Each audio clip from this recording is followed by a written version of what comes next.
मेरे गांव वालों, पूर्व वालों, देशवासियों, अब मेरे ऊपर क्या चाहते हो? कौन सा 13 नंबर, 12 नंबर, 7 की सरकार केंद्र में होती है, उत्तर प्रदेश में माननीय मुलायम सिंह की सरकार होती है। राजभर साहब तो इतने महक चुके हैं, इतने जैसे लोग नहीं नाक दबा के चले जाते हैं कह रहे कुछ। हकीकत को कहना बगावत नहीं, मगर उनको सुनने की आदत नहीं। अगर उसने फेंका है झीलों में पत्थर तो ये लहरों का उठना शरारत नहीं। भारतीय जनता पार्टी के लोगों से मेरा कहना है कि हदे गम हस्ती से गुजर क्यों नहीं जाते, और जीना नहीं आता तो मर क्यों नहीं जाते। अथी चला विजय की ओर, बोल रही है दिल्ली, बोल रही है दिल्ली, अरे नमस्कार दोस्तों, एक बार फिर से हमारी मौजूदगी लोकसभा घोसी में है और यहाँ पे बहन जी का कार्यक्रम था। अभी जस्ट कार्यक्रम ख़त्म हुआ है और बहुजन के बहुत लोकप्रिय गायक किशोर कुमार पगला जी हम लोगों के साथ हैं। उनको ज़बरदस्ती हम लोगों ने पकड़ लिया है, क्योंकि जब भी मिलते हैं पकड़ ही लेते हैं हम लोग। स्वागत है सर आपका, और क्या संदेश देना चाहेंगे आप? सर संदेश क्या देना है, संदेश तो पूरे देश को पहुँच गया है, क्योंकि ये मानवर कांशीराम जी और मोहम्मद साहब की तहजीब की ये जो धारा बह रही है जी, ये पूरे देश को ये मालूम है कि बहुजन समाज पार्टी इस देश के अंदर कुछ न कुछ कर सकती है, बदलाव ला सकती है। हम आज के दौर में केवल ख़ास तौर से मुसलमान भाइयों को मैं हिदायत नहीं देता, मैं गुजारिश करूंगा कि आप किसी के बहकावे में आप जिसको वोट करने जा रहे हैं वो आपका साथी पक्का नहीं है। जिसको आप वोट करने के लिए जा रहे हैं वो कहीं न कहीं आपके पास धोखाबाजी आपके साथ हुआ है। चाहे वो बाबरी मस्जिद का सवाल हो, चाहे सैफई से लेकर के मुजफ्फरनगर की बात हो। उधर सैफई में जश्न मनाया जा रहा है और उधर मुजफ्फरनगर में हत्या हो रही है, गोली मारी जा रही है। तो कहने का मतलब कहीं न कहीं इनसे नुकसान है। मैं ख़ास तौर से गुजारिश करूंगा फिर पुनः अपने बहुजन समाज पार्टी के उस मजबूत सिपाहियों से जिन्होंने बाबा साहब डॉक्टर अंबेडकर को बहुत बड़ा सम्मान देने का काम किया था। बांग्लादेश से बाबा साहब डॉक्टर भीमराव अंबेडकर को टिकट दे करके यही मुस्लिम समाज और जिता करके पार्लियामेंट में भेजने का काम किया। जैसा कि आपका जो पहचान है जी एक लोकगीत कलाकार से जी, तो अगर आप हैं और गीत ना हो तो फिर कुछ महफिल अधूरा ये तो बात तो देखिए हम बता दें। आज का जो दौर है, कहा गया है कि केवल बहुजन नहीं बाबू, केवल बहुजन नहीं दीवाना, पगलाइल बा पूरा जमाना। केवल बहुजन नहीं दीवाना, पगलाइल बा पूरा जमाना। मानवर कांशीराम का पैगाम आ गया, पीएम माया को बनाने ये आवाम आ गया, पीएम बहना को बनाने ये आवाम आ गया। बाबा साहब भीम जी का सपना अधूरा है, हम सब मिल के करेंगे पूरा है। केवल केवल केवल केवल नोनिया नहीं दीवाना, बल्कि मुस्लिम भी है दीवाना। केवल चौहान नहीं दीवाना, बल्कि मुस्लिम है दीवाना। अरे मोहम्मद साहब का पैगाम आ गया, अपने इंसानियत पे अड़ जो ये पैगाम आ गया, पीएम बहना को बनाने ई आवाम आ गया।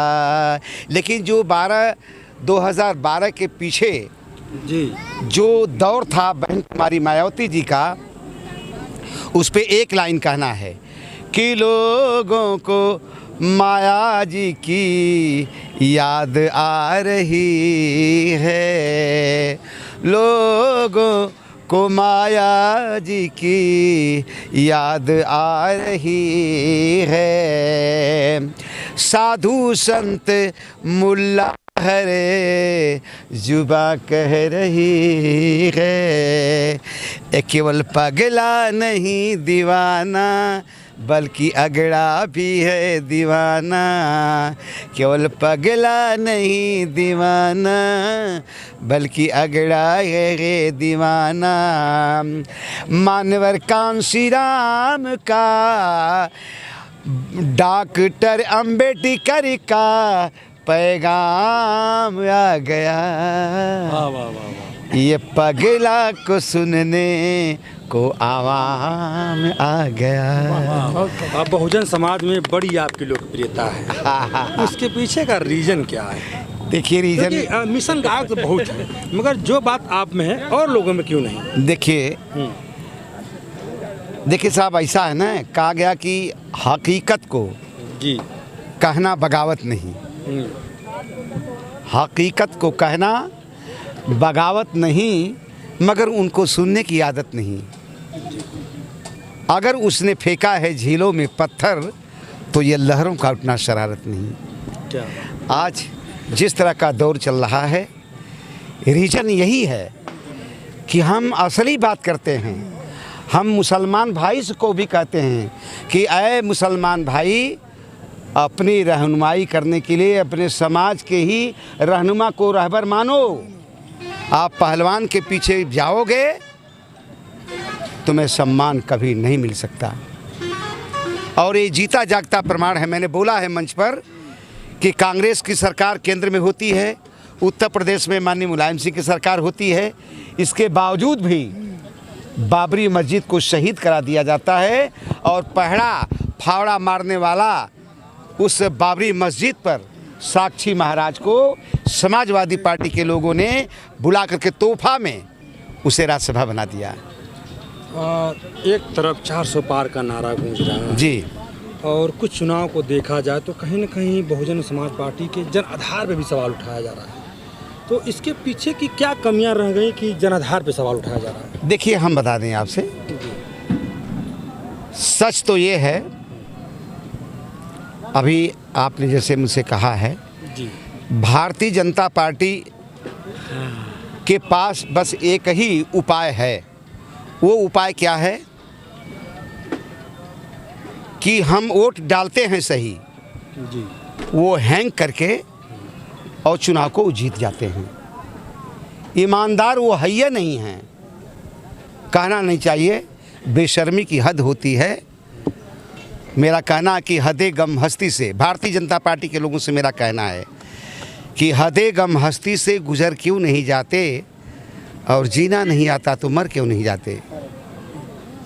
हदे गम हस्ती से गुजर क्यों नहीं जाते, और जीना नहीं आता तो मर क्यों नहीं जाते।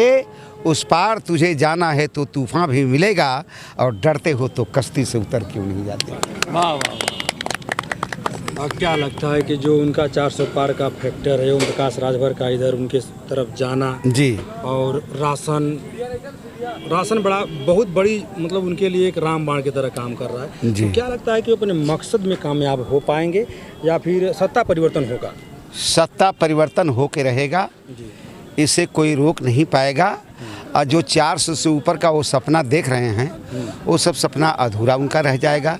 रह गई माननीय ओम प्रकाश राजभर साहब की, तो ओम प्रकाश राजभर साहब तो इतने महक चुके हैं, इतने, जैसे लोग नहीं नाक दबा के चले जाते हैं कि अरे कुछ महक रहा है, इतने महक चुके हैं कि जिसके साथ वो होते हैं उसको वह गाली देते हैं और वह बर्दाश्त की टिकिया खा करके फिर इन्हीं को टिकट देता है, ये अपना जीत जाते हैं, फिर वहाँ से कूदकर दूसरे में चले जाते हैं, क्योंकि इनको एक नशा है।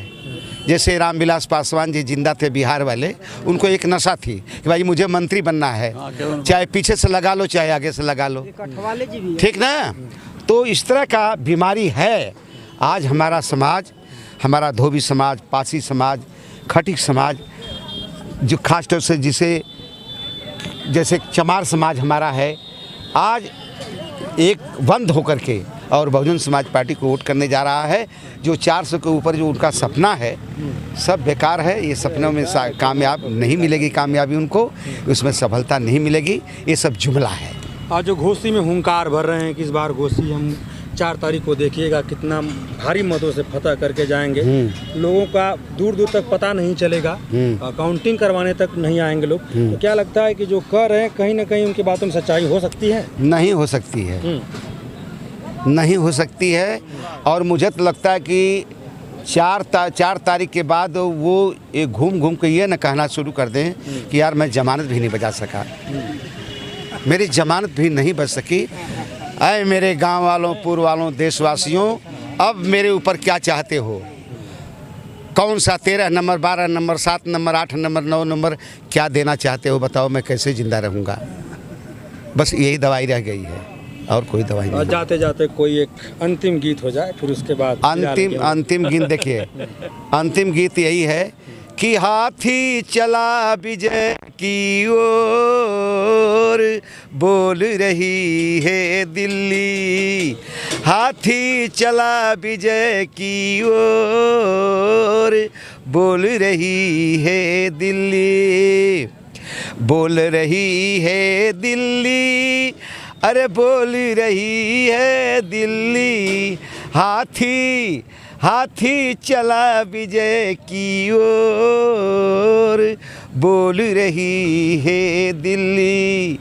अभी तो है ये अगड़ाई, आगे और है जम के लड़ाई।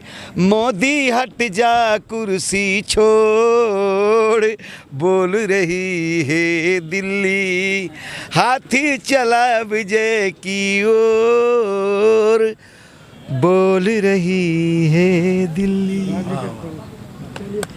हमारे बीच में किशोर कुमार पगला जी थे, जो कि पूर्वांचल में इनका एक ठो अलग सा दबदबा है, जहां बहुजन के मंच पे खड़े होते हैं, झोलियां इनकी भर जाती है, इनको चाहने वाले इनकी झोली भर देते हैं। आज भी भरी थी इनकी झोलियां, हमने देखा है, और हमको देंगे भी झोली में से कुछ निकाल के। क्यों नहीं दिया जाएगा? और दोस्तों, हम लोग वीडियो को यहीं समाप्त करते हैं, फिर मिलते हैं किसी और वीडियो में। अब तक आप बनने के लिए बहुत बहुत धन्यवाद।